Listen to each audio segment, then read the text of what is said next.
Coucou, alors du coup une petite vidéo aujourd'hui pour parler du sketchnoting avant de passer à la partie dessin que nous ferons en présentiel. Donc l'idée c'est d'expliquer d'où ça vient, comment, pourquoi, quel est l'intérêt. Alors sketchnoting déjà on va se questionner, c'est quoi? Qu'est-ce que ça veut dire?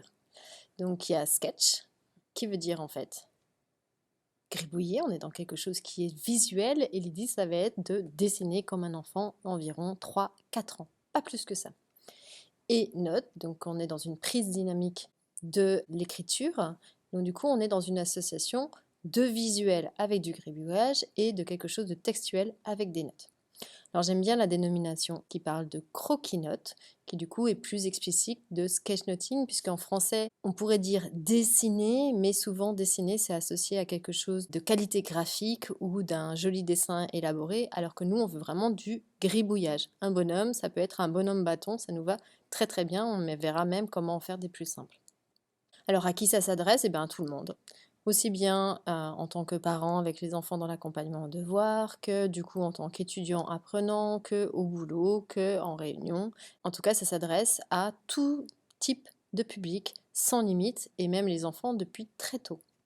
Alors, on va sketchnoter quoi? Il y a plein de choses. Là, pareil, on a un champ, un univers qui va s'ouvrir. Ça peut être du planning de la journée à la semaine, à un récit de voyage, à une synthèse de cours, préparation d'une conférence, d'une réunion, prise de synthèse d'un livre, ou pour aider à préparer un entretien, un oral, ou. En fait, ici, il n'y a pas de limite, juste de là où on a envie de le mettre, pratiquer, et surtout de voir qu'est-ce que ça va nous aider de sketchnoter. En tout cas, une pour moi des mises en application qui fait que je l'utilise autant au quotidien, ça va être la clarté de ce que ça m'apporte, aussi bien souvent dans ce que je veux retenir que ce que je veux partager en conférence, ou une aide pour préparer ou pour l'avoir testé et je pourrais le montrer. Récit de voyage, ça c'est un truc aussi très sympa à utiliser pour avoir des trucs un peu différents, fun, sympa et surtout immédiat. Alors d'où ça vient? Eh bien, il y a bien longtemps. Puisque du coup, une femme, donc Geneviève, a fait le tour des grottes dans le monde entier et en fait, elle a relaté 32 signes propres au temps de la préhistoire. C'est-à-dire que ici, dans toutes les grottes dans le monde entier, les hommes se sont mis à coder pratiquement de la même manière. Donc on le voit, c'est les premiers sketchnoteurs, c'est les hommes de la préhistoire. Donc du coup, sur du dessin simple, quelque chose de très factuel, très épuré, qui va leur permettre de communiquer ou de raconter des récits, des histoires et de pouvoir le relire après.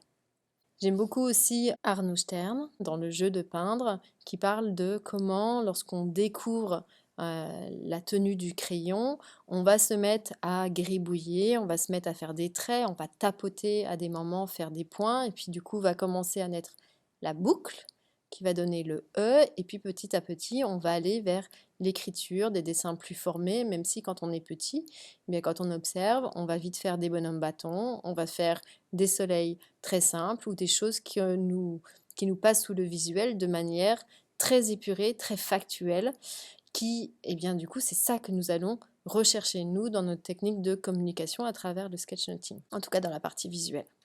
Un autre grand sketchnoteur, eh bien c'est Léonard de Vinci, puisque du coup, dans sketchnoting, il y a vraiment la plus-value du visuel et du textuel.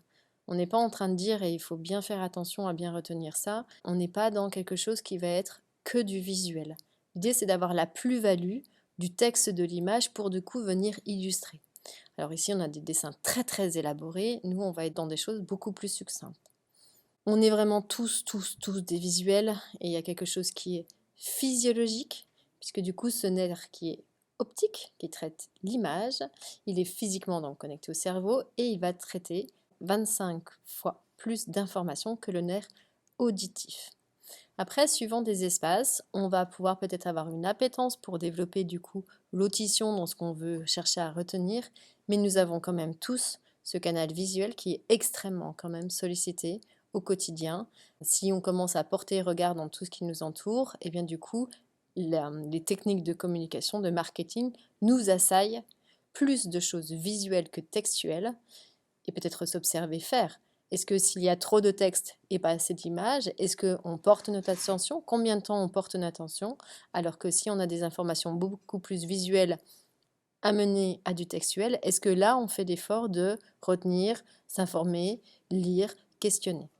Et donc, il y a aussi d'autres éléments qui sont mis en lumière aujourd'hui, qui s'appelle la théorie du double codage, qui dit que les informations visuelles, elles sont traitées par le cerveau, par le système pictoral.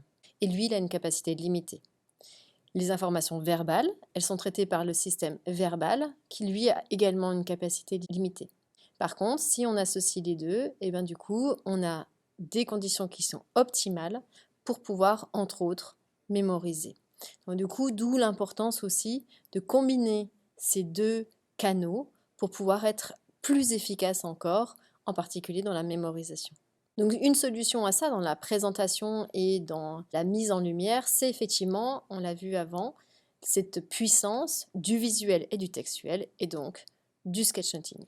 Et aussi au plus parce qu'on s'aperçoit que gribouiller, donc dans le sketch, ça augmente aussi de 30% le taux de mémorisation. Parce que du coup, ça crée aussi des ancrages sur lesquels le cerveau va pouvoir se réappuyer lorsqu'il va réinvestir ou nécessiter de choper des informations.